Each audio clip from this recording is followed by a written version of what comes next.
Welcome back. So you are still watching Newsfeed PM, the late edition. Let's get into our panel discussion. Of course, a little bit delayed tonight, but an important discussion nonetheless. And so you're welcome to be part of it. But this is what we're talking about. The MK party has sent a fact-finding delegation to white Afrikaans-only Kleinfontein settlement outside Pretoria today. Now, talks are centered around parts of the Constitution, which guarantees the right to self-determination for people with common cultural and language heritage. But to discuss this, we are joined by the MK Party's Chief Whip, Mr. Mzwanele Manyi, in studio with us. For joining us via video link is the Tshwane Human Settlements MMC, Mr. Maluleke. We're joined as well by the spokesperson for this particular town, Kleinfontein, Dani de Beer, joining us. Thank you so much. And the Democratic Alliance also wanting to put some of their input forward, and they are represented by Boriso Munye there, who is the spokesperson for economic development in Tshwane. Gentlemen, thank you so much for joining us. A really interesting development, and I think we should start with the MK party, Mr. Manyi, because you did go about on this fact-finding mission. Let's talk to the genesis of it. What led you to wanting to do this? Why, and what is it that you primarily found? Yeah, no, thank you very much for this opportunity. First, I must just thank the MPLs of the MK party in Gauteng.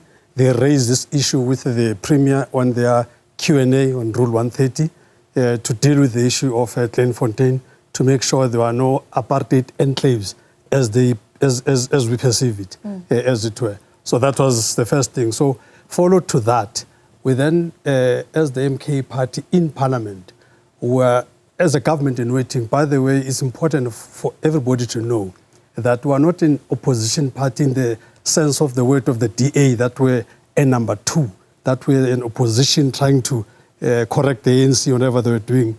We are not in that space. We're a government soon to be.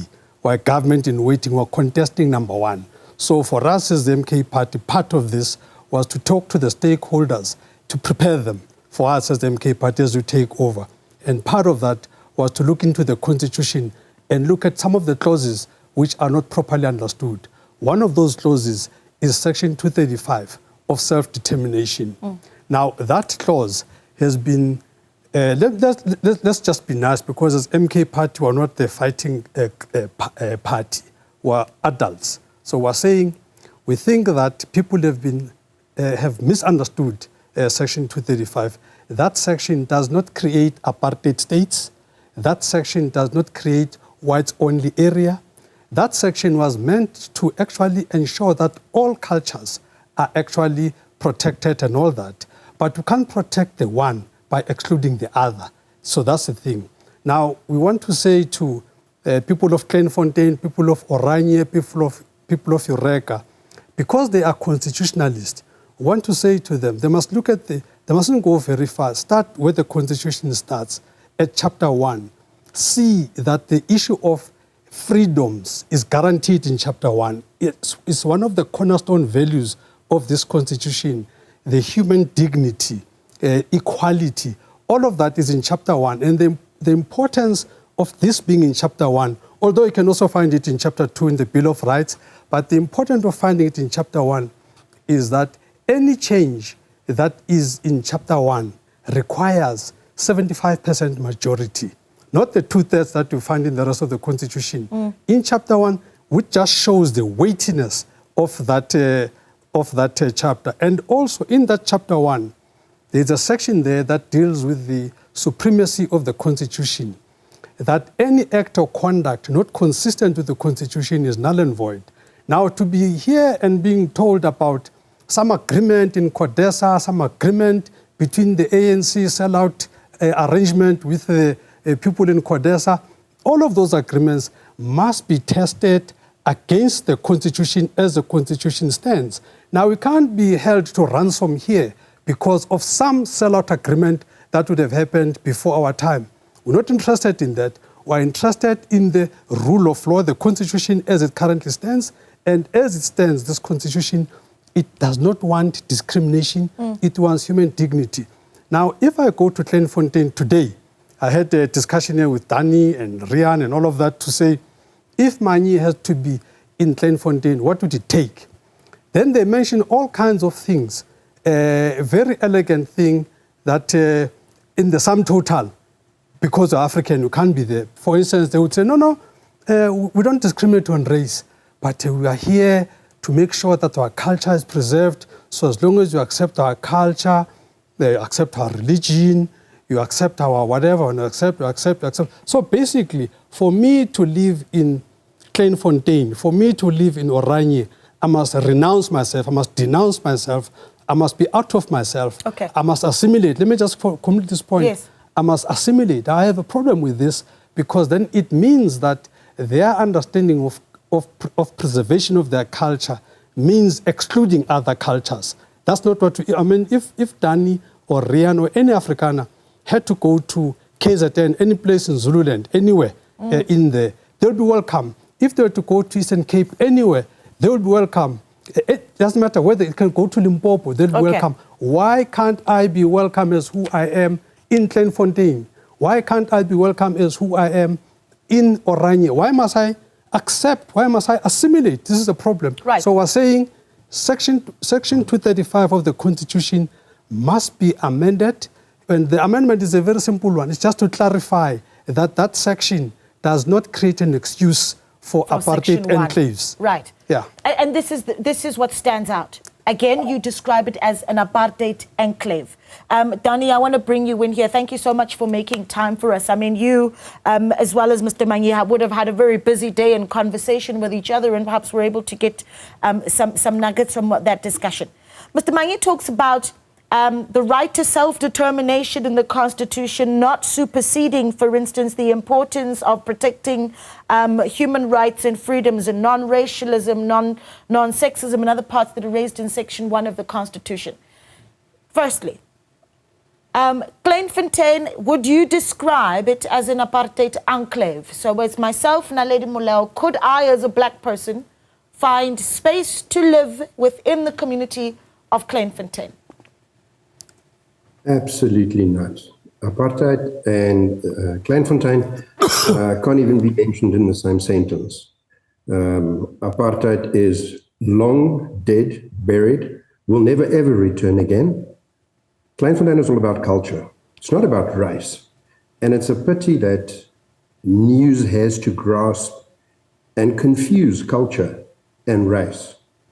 If I dimmed my light right now, and you didn't see my face, and I presented myself as an Afrikaner, would you then have an issue with me if you couldn't see my skin color? Kleinfontein is not about skin color. It is not about race. Yes, it is absolutely about culture. The concept of joining apartheid and Oranje or Kleinfontein or any other settlement in one sentence, that is contradictory. How can you be in support of your culture and automatically a racist? Okay. That doesn't work. So do answer this. I am Naledi Moleo, a black South African woman. Perhaps I may have some cultural similarities, but would I find a home living in Kleinfontein that would please or displease the people of Kleinfontein? Naledi, you introduced yourself with your race first. Your race is irrelevant. You would present yourself as Naledi. I'm a full-blooded Afrikaner. I speak Afrikaans fluently. I love the Afrikaans people, and I want to live amongst Afrikaners. And then the answer would be, you're welcome. I do not know. What is a full-blooded Afrikaner? What is a full-blooded Afrikaner? Describe a full-blooded Afrikaner for me. I can easily describe a full-blooded Afrikaner as a person without using his race. It is somebody who speaks Afrikaans. It is somebody who has Afrikaans traditions, who has an Afrikaner heritage, perhaps has family, speaks Afrikaans as a first language. These are all positive components that make up a cultural entity like the Afrikaners. I think we should stop approaching things from a negative side. You start with what will prevent me. Rather ask what will enable you.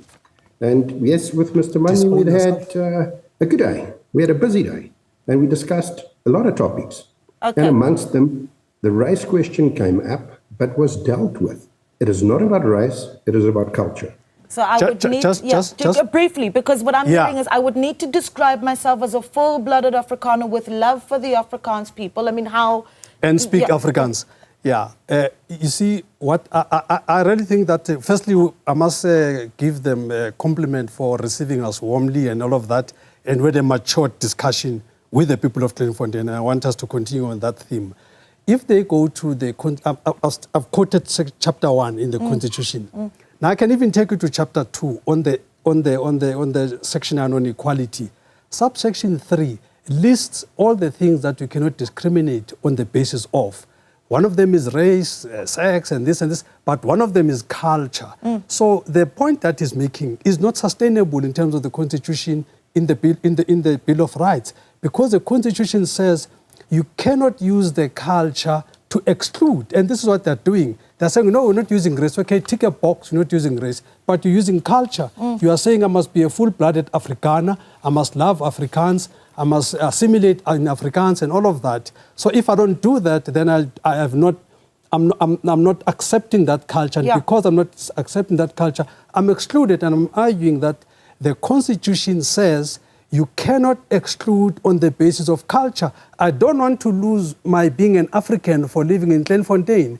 But Danny here is saying, for me to be accepted there, I must assimilate. Okay. Well, look, we need to expand the discussion because not all of it is about culture and race. And that's why we've got the MMC for Human Settlements with us, Mr. Maluleka. Perhaps you can help us with this because for the local government, certainly in Tshwane, the issue of Kleinfontein is not just about race. For instance, you've got reports that the area has had its valuation changed. So the rates and taxes that are being paid by people in Kleinfontein are going to be seeing quite a leap as the area was raised from, valuated at 21 million rand to 291 million rand.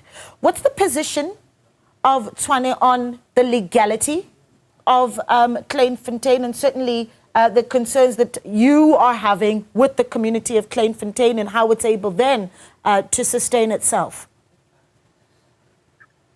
No, thanks, Naledi, and good evening to our esteemed panelists. And we are happy to partake in this important discussion. There's a court judgment that was issued in 2024 August that Mr. De Beer is aware of, that the court, the Pretoria North High Court, expressed itself with regard to the status of the township because for a number of years there were arguments whether the body that runs the township has submitted its papers with regard to the land use. And in the discussions and the debate that ensued in court, it was very clear that there were no submissions that were made and approvals. Then in our observation and what occurred, we have classified Kleinfontein as an illegal township. Okay, what was not submitted? MMC, give me clarity of what you say is not submitted, because I see Donnie shaking his head, and I'll give him an opportunity to respond. So what in some of their documentation is simply not there that the municipality needs? Then, in a simple language, they are an informal settlement. And they've accepted in court. It's not me, but if you were to read the court papers, Kleinfontein, we are supposed to take legal action against the founders of the body that runs Kleinfontein. But because we're a government that believe in engagement, we've opened ourselves to engaging parties that took each other to court. Because of Tshwane was a respondent in the matter. Therefore, there are two groups. One that wanted to stop illegality that was taking place in the township. Yep.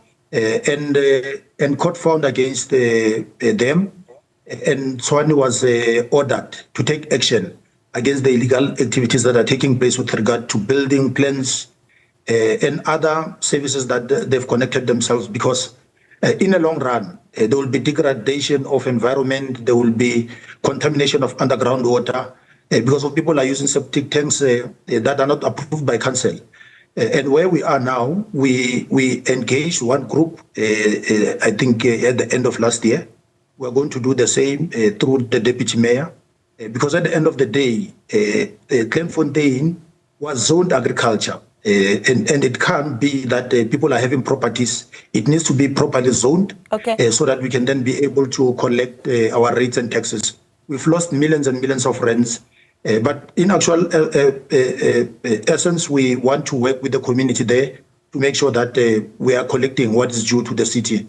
Because we need that money to build social infrastructure for many communities, including them in the Kleinfontein area. All right, Donnie De Beer shaking his head. We're going to give him an opportunity to respond on this other side of the break. But we're opening up the lines as well for you at home. Give us a call, 01059460010, as we zoom in on Kleinfontein, a community in Tshwane, that today saw a visit by the MK party as they visited what is seen as a whites-only settlement. Of course, Donnie is saying that no, this is a cultural self-determination growth point. But that's not the only challenge that they're facing around who it is that's allowed to self-determine with them. Another one is, of course, the city's perspective on them. This is after a judgment in the court last year. In fact, it was acting Judge Adrian Forster, who found that the directors of a Kleinfontein Andele block were acting illegally in allowing the use of land without adhering to the requirements as set out in law. So, lots to discuss there. 01059460010. More on the other side of this. Welcome back. We continue talking about Kleinfontein in Tshwane. Is it a whites-only settlement? Is it a space that is, as they describe it, a growth point for Afrikaans self-determination? Or is it a place that sees exclusion of some people, some members of our society? And of course, some of the issues that it has now with the municipality in Tshwane saying that the town is being established illegally, as that area there was demarcated, in fact, for agricultural use. A range of speakers that we've got with us, but we're taking one or two calls. 01059460010. Charles is in Johannesburg. Charles, good evening. Thanks for calling. Yes, ma'am. Good. How are you? Well, sir. Talk to me. I'm sitting here and I'm watching you guys there, and I'm like, I think it's time the South African government, I'm not going to say the ANC government, I'm going to say the South African government, to put a stop on this thing of these small Afrikaans communities in the country. It's starting to irritate. It's starting to irritate me. It's starting to irritate us. It must start with Orania. So what do you want to see being done? And what do you say to the argument that says, well, they have a right to self-determine, Charles? For me, if these people don't want to live with us in the country, the same country, they must pack their bags and go wherever they think they're going to be safe or be staying alone and speak their own language.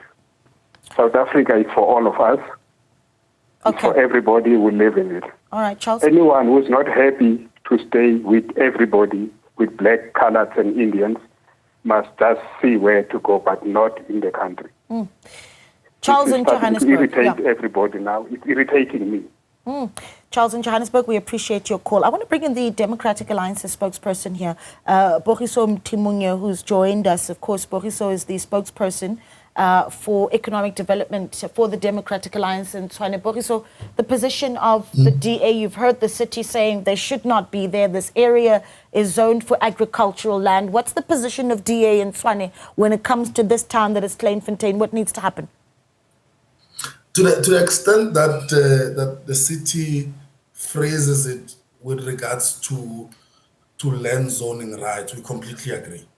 And this is a problem we have across the city, even in township areas and other areas where we actually have people who are operating either residential in an agricultural zone or business in a residential zone. And what normally happens is that they would pay rates that are much lower than the zones that they are accredited for. So to that extent, we do have a motion as the DA on the council agenda this Thursday to discuss the establishment of the Strategic Land Development Tribunal in the city of Tshwane to deal with this issue. I must say, it is not a Kleinfontein issue. It is a city of Tshwane issue. There are places like Bloemfontein, there's Mushate Gardens in Haramko, where I'm from, where people buy land that's zoned for a particular area and do something else. So to that extent, we agree with the city completely that land must be used for what it is zoned for. But now come to deal with the more pressing issue narrative of self-determination and where we stand on that. I think we agree to the section that in 235 of the Constitution. That section has two sections. The one part speaks about the self-determination of the nation. So there's one nation, which is the South African nation. That's the only nation that can self-determine. But then within, it speaks about the recognition of cultural communities. And that we technically don't have a problem with. We don't have a problem with a cultural community that is defining itself based on that section as a cultural community. But if they are going to do so, it should not be exclusive on the basis of race. Be very clear on that. And it should be done within the laws of the zoning in the area. And that is our challenge. So we don't have a problem with a cultural group staying together or arranging themselves together. That we don't have an issue with that. What we have an issue with is people not adhering to zoning. Okay. And not adhering and not to the city what is due. Thanks, man. All right, thanks for that. Donnie, yeah, go ahead, Donnie, go ahead. There's a lot to respond to. Are you there illegally? Go ahead. No. We have an active and pending application that has been running since 2011 with the various authorities. We've had Kungwini, we've had Mzwanele, we've had Tshwane. We've supplied documents, submissions, wetland investigations, zoning, planning, the whole lot, folders and folders and files and files. And every time when we are close to reaching that final end, where we get the stamp of approval and the correct zoning, as Mr. Maluleka has said, then something changes. For example, the DFA law, which we were applying under, it expired 2 weeks prior to our very, very last tribunal. We've had meetings with 4 different sets of mayors. Every year, we try the different mayor. Then there is a new set of rules. We've had discussions with Deputy Mayor Modise. On the 10th of December, we were in his office and say, have a look here. Here's our active and pending application. As late as last year, in May, the city of Tshwane responded to our rezoning application. I even remember the email. Brenda Seloka replied to it and said, we need to address the following issues. So there's no question of illegality. There's a question of our township rezoning application has not successfully been completed. Right. And we are unable to complete it without assistance, cooperation of institutions of local government. And that's where we are currently facing that issue. Yeah, I mean, the challenges, it seems, compounding on Kleinfontein, truly stacking up. And we've been made an example of. Okay. And that is not fair. Okay. Especially in terms of taxes.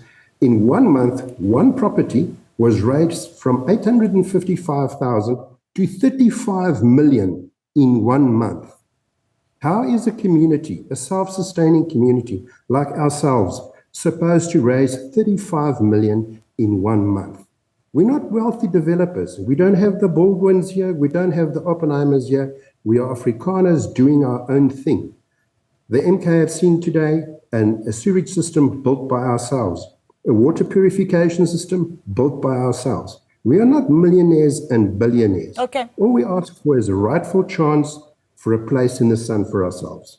Mr. Manyi, Donnie says we can't afford the 35 million rand or the hike that we see in valuations, but the city, the MMC, says essentially Kleinfontein, and he used the words, essentially it is an informal settlement. No, it is.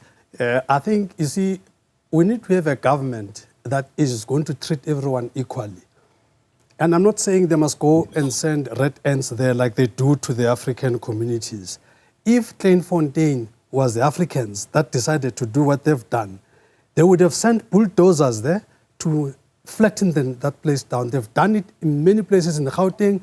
The ANC government has done it even in the Eastern Cape. Well-built houses with tiled roof and all. So we're saying this is the kind of government that we have that hates African people. We have a problem with this ANC government that hates Africans, that has got no respect for Africans. That's the first thing. The second thing with the DA chap here, I think he must read the Constitution properly. That section 235 has got no 2 sections. It's actually 1 sentence, 1 long paragraph sentence. when it starts, that section, it starts with the issue of self-determination of a nation as a whole. Then it goes all the way somewhere at the end, one sentence only, so one sentence clause this, somewhere at the end, talk to the issue of basically embracing communities and cultures and so on, and all of that. But we are saying the same thing. But we are saying... I'm saying what you're saying. Okay, but just a second. But what we are saying is that embracing of culture, it's in the same sentence, but that embracing of culture cannot trump the values of the Constitution in Chapter 1. Okay. And I'm saying the values of the Constitution in Chapter 1 that allow for freedom, that allows for freedom of association, all kinds of freedoms, human dignity, and all of that. The reason Chapter 1 can only be amended by 75% is the weight of that Chapter 1. So we can't have that Chapter 1 subjected to the misinterpretation of the DA. Gentlemen, I'm running out of time. I need to get final thoughts, and I'm going to give 30 seconds to each of you. Boris, I'll let you go first. 30 seconds, what needs to happen now? The biggest problem is with the city. The city is very slow in approving developments. It is very slow in its processes, and the city is losing a lot of revenue. Okay. It is simply targeting Kleinfontein, and there are many such establishments, even in non-township areas. But we also say no to any type of racial exclusion. That's very important. All right. MMC, final thoughts, 30 seconds. What now? No, thanks, Naledi. I am drawn to the criticism of the ANC instead of focusing on the discussion by Mr. Manyi, which is very unfortunate because we are dealing here with making sure that there's a local authority, because the very same section that is trying to mention there, it speaks about the framework, the legal framework that needs to be determined by municipality or the other three spheres of government. Therefore, will not allow any exclusion of any race by another, which we have a role in ensuring that our approvals are approvals that are inclusive of all race groups that are found in the country. Mr. Manyi overlooked that section, and it goes on and bashing the ANC, which is very unfortunate. Okay. We are going to enforce our laws. We are going to make sure that we work with the community of Kleinfontein to regularize them. Because like Puriso, he was saying that we have a backlog. It's a backlog that was created by the DA. In the last 8 years, they were not approving. Okay. Many of the townships, they were not taking action in terms of land invasion and other things. I'm out of time, Mr. Maluleka. I need to give Donnie a final say. And collect rates and taxes. Thank you. Okay, Donnie, final say. Guys, please, an opportunity. Donnie, final say. I welcome the MMC's commitment to take hold of Kleinfontein, take hold of a problem, make it a solution, and finalize, regularize, and formalize the township as soon as possible.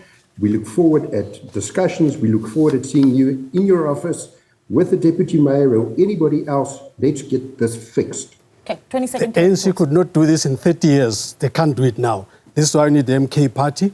That's why we have the private members bill to sort this mess out. The time for MK is now. Okay. ANC has given up. All right, let's go back to the discussion, and of course we'll wrap it up there. I think this is an important one, as we start to see this issue of self-determination coming up more and more in various parts of the country. So continue to interact with us on X at Newsroom 405. Thanks so much to Mr. Mzwanele Manyi, the party chief whip there for Umkhonto weSizwe Party, Aaron Maluleke, MMC for Human Settlements in Tshwane, Donnie De Beer, spokesperson for Kleinfontein, and Boriso Mtimunye there, who is the DA Tshwane spokesperson for economic development. A lively discussion indeed. We take a short break.